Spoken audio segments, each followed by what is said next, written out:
Good morning, നമസ്കാരം. ഇത് ഒരു ബൈക്ക് യാത്ര. ഇത് കാണുമ്പോൾ നിങ്ങൾ വിചാരിക്കും ഒരു ടൂർ പോകണമായിരിക്കും എന്ന് കരുതരുത്. ഇത് വേറൊന്നുമല്ല, ആ ബാക്കിൽ വരുന്നത് റഫീഖാണ്.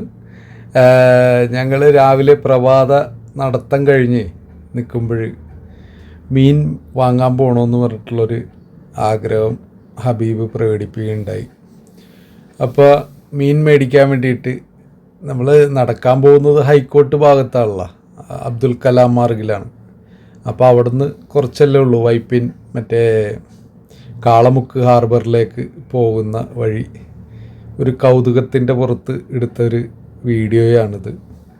ഓക്കെ, അപ്പോൾ ഹബീബിനൊരാഗ്രഹം, പണ്ട് ജയൻ്റെ സിനിമയിലൊക്കെ കാണിക്കുന്നത് പോലെ ബുള്ളറ്റ് താഴ്ത്തുന്നൊക്കെ ക്യാമറ എടുത്തൊന്ന് കാണണം എന്ന് ഹബീബിന് ഭയങ്കര ആഗ്രഹം. അതാണ് ഈ സീനൊക്കെ ഇങ്ങനെ എടുത്തത്, താഴത്തു കൂടെ. അപ്പോൾ അങ്ങനെയാണ് അതിൻ്റെ അവസ്ഥ. ബാക്കിൽ റഫീഖ് വരുന്നുണ്ട്. അപ്പോൾ ഏതായാലും അങ്ങനെ ഒരു മീൻ മേടിക്കാൻ പോകുന്ന ഒരു ടൂറ് എന്ന് വേണമെങ്കിൽ പറയാം. ആ ലെവലിലേക്ക് അത് അങ്ങനെ അങ്ങോട്ട് പോയി.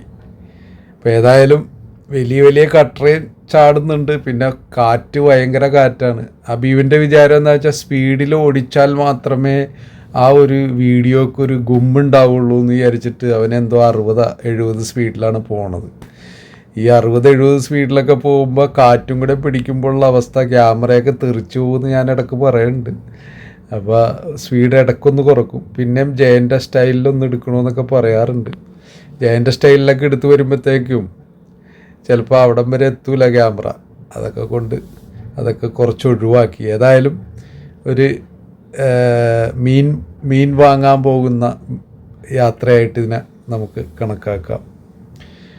ഒരു രാവിലെ ആയതുകൊണ്ടിട്ട് അത്ര വലിയ തിരക്കൊന്നുമില്ല, റോഡുകൾ വലിയ കുഴപ്പങ്ങളൊന്നുമില്ല. പിന്നെ ഏകദേശം ഇപ്പോൾ വൈപ്പിൻ്റെ ആ ദ്വീപിൻ്റെ അവസ്ഥ കണ്ടില്ലേ, വല്ലാറുപടം ഭാഗമാണിത്. ഏകദേശം ഇംഗ്ലണ്ട് പോലെയൊക്കെ ആയി വരുന്നുണ്ട്. വലിയ വലിയ ബിൽഡിങ്ങുകളും മറ്റേതും മറിച്ചും ലണ്ടൻ പോലെയൊക്കെയുള്ള രീതിയിലുള്ള ബിൽഡിങ്ങുകളും കാര്യങ്ങളും ഒക്കെ വന്നെ. പക്ഷേ ഈ പാലങ്ങൾ പണിതപ്പോഴും അവർ വളരെ ലളിതമാക്കി കളഞ്ഞ് പാലം, സാധാരണ പാലം പോലെ പണിത് കളഞ്ഞ്. ഈ വൈപ്പിലേക്കുള്ള 2 വലിയ പാലങ്ങൾ അത് ശരിക്കും നല്ല ഡിസൈനിലും നല്ല ഒരു ഇതിലൊക്കെ പണിയുകയാണെങ്കിൽ അത് തന്നെ ഒരു ടൂറിസം ഡെവലപ്മെൻറ്റിന് ഭയങ്കര മുതൽക്കൂട്ടായേനെ.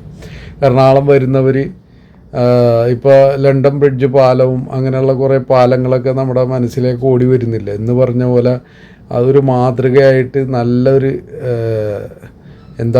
നല്ലൊരു എൻജിനീയറിനെ കൊണ്ട് അത് നല്ല വരപ്പിച്ച് നല്ല കാര്യമായിട്ടൊക്കെ പണിയായിരുന്നെങ്കിൽ അത് നമുക്ക് ഒരു ടൂറിസത്തിൻ്റെ ഒരു ഭൂപടത്തിൽ ആ പാലവും നമുക്കത് കാണിക്കാമായിരുന്നു. കാരണം എന്താ വെച്ചാൽ ഒരു ദ്വീപിലേക്കുള്ളൊരു പാലമാണ്. അപ്പോൾ അതിന് അതിൻ്റേതായ ഒരു ഭംഗി കൊടുക്കണമായിരുന്നു.